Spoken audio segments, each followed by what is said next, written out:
শ্রীমান সামিরুল ইসলাম। ধন্যবাদ chairman sir. অবশেষে আমাকে এই পবিত্র সদনে বাংলার পরিযায়ী শ্রমিকদের অত্যাচারের কথা বলার সুযোগ করে দেওয়ার জন্য আপনাকে ধন্যবাদ জানাচ্ছি।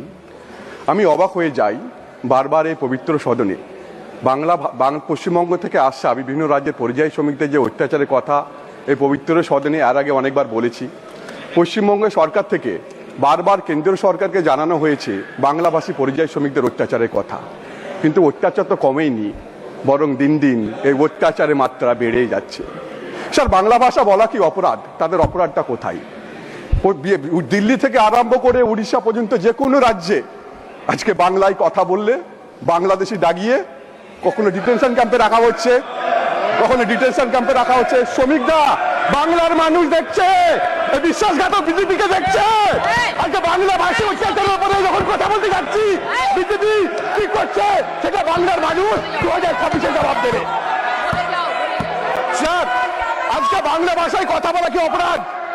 আজকে বাংলা ভাষায় কথা বললে ডিটেনশন ক্যাম্পে রাখা হচ্ছে, না হলে আজকে ডিটেনশন ক্যাম্পে রাখা হচ্ছে, না হলে অনেককে বাংলাদেশে পাচার করে দেওয়া হচ্ছে এবং অনেকে এখনো বাংলাদেশে পড়ে আছে।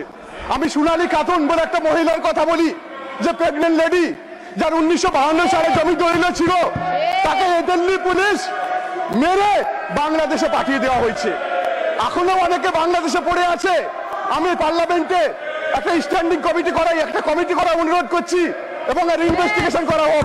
এখনো অনেক লোককে পাওয়া যাবে যারা ভারতবর্ষের বাসিন্দা, যারা এখনো বাংলাদেশে পড়ে আছে। স্যার, আজকে পাকিস্তানের ভাষাতে আমাদের দিল্লি আশেপাশের অনেক রাজ্যের মানুষ কথা বলে, তাহলে তারা কি পাকিস্তানি হয়ে গেল? আমি আপনার কাছে জানতে চাই স্যার। স্যার, আমরা যদি মাইগ্রেন্ট ওয়ার্কার নামে যদি সার্চ করি গুগলে, তাহলে শয়ে শয়ে আমরা লিঙ্ক পাবো যেখানে দেখবো কিভাবে এই নিরীহ মানুষদের উপর অত্যাচার করা হচ্ছে। এই বাজেটে পরিযায়ী শ্রমিকদের নিয়ে একটাও কথা বলা হলো না, অথচ আমাদের মাননীয় মুখ্যমন্ত্রী Mamata Bandyopadhyay migrant worker welfare board তৈরি করেছে। আমরা স্যার তন্ন করে খুঁজেছি পশ্চিমবঙ্গ থেকে মাত্র 30 লক্ষ মতো মানুষ যারা বাংলার বাইরে কাজ করে, অথচ বাংলাতে কত লোক কাজ করে জানেন? 1.5 কোটি মানুষ, অন্য রাজ্যের মানুষ বাংলাতে কাজ করে। আপনারা একটা উদাহরণ দেখাতে পারবেন যেখানে বাংলার মানুষদেরকে, অন্য রাজ্যের মানুষকে বাংলা সরকার অত্যাচার করছে? আজকে আমরা এই মহতী সদনে বসে আছি। দেশের প্রধানমন্ত্রীকে মহতী সদন তৈরি করার জন্য শ্রম দিয়েছে, দেয়নি।